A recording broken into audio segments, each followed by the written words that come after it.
महान योद्धा मेवाड़ शिरोमणि राणा सांगा पर जिस तरह से एनडी गठबंधन ने जिस तरह का एक टिप्पणी की है, निश्चित रूप से वो आपत्तिजनक है और माफी के लायक भी नहीं है। राणा सांगा एक ऐसे योद्धा थे जिन्होंने अपनी मातृभूमि और सनातन धर्म की रक्षा के लिए अपने प्राणों की आहुति दी थी। उनके शरीर पर 80 घाव थे, फिर भी उनके मन में कभी व्यथा नहीं आई।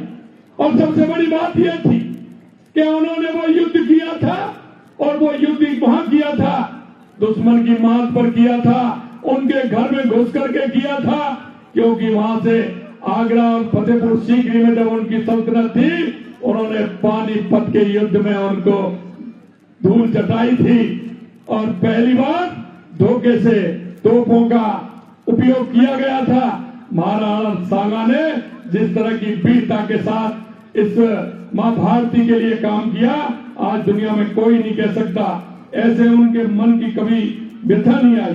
राणा सांगा तो वो वीर योद्धा थे जिन्होंने खानवा मुगलों को घर में घुसकर मारा था। अगर इस युद्ध में बाबर को तोपखाना नहीं होता तो इस हाथी कुछ और होता, इतिहास की बदलती हुई तस्वीर होती, क्योंकि पहली बार तोपों का उपयोग उस युद्ध में किया गया था। मैं कहना चाहता हूं, राणा सांगा का जीवन स्वतंत्रता, साहस और बलिदान का प्रतीक है। उन्होंने न केवल मेवाड़ की रक्षा की, बल्कि समस्त भारतवर्ष की सांस्कृतिक और धार्मिक पहचान को बचाने में अपनी महत्वपूर्ण भूमिका निभाई थी। उनके बलिदान ने हमें यह सिखाया कि सच्चा योद्धा वही है जो अपने धर्म, अपनी मिट्टी और अपनी जनता के लिए सब कुछ न्यौछावर कर दे। यह बयान न केवल राणा सांगा का अपमान, बल्कि उन सभी योद्धाओं का अपमान है जिन्होंने सनातन धर्म और इस धरती की रक्षा के लिए अपने आप को प्राणों की आहुति दी है। मैं ऐसे नेता से पूछना चाहता हूं, क्योंकि मैं नाम लेना भी उचित नहीं समझता, ऐसे नेता का जिन्होंने टिप्पणी की है, ऐसे नेताओं से मैं पूछना चाहता हूं, क्या कभी आपने राणा सांगा के बलिदान को समझने की कोशिश की है?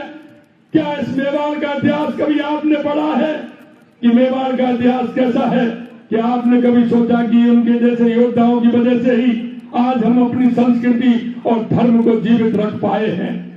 मैं सपा के प्रमुख से मांग करता हूं कि वे इस बयान पर तुरंत संज्ञान लें और अपने सांसद के खिलाफ सख्त कार्रवाई करें, पूरे देश से माफी मांगे।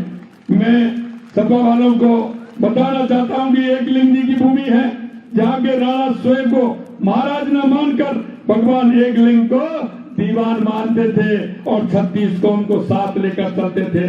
मेवाड़ के राज्य चिन्ह में आदिवासी प्रकृति का चित्र सामाजिक समरसता की अनूठी मिसाल है। महाराणा प्रताप ने तो वीरों के साथ स्वाभिमान की लड़ाई लड़ी। यहाँ का कथन है, जो दृढ़ राखे धर्म को, ताए राखे करतार।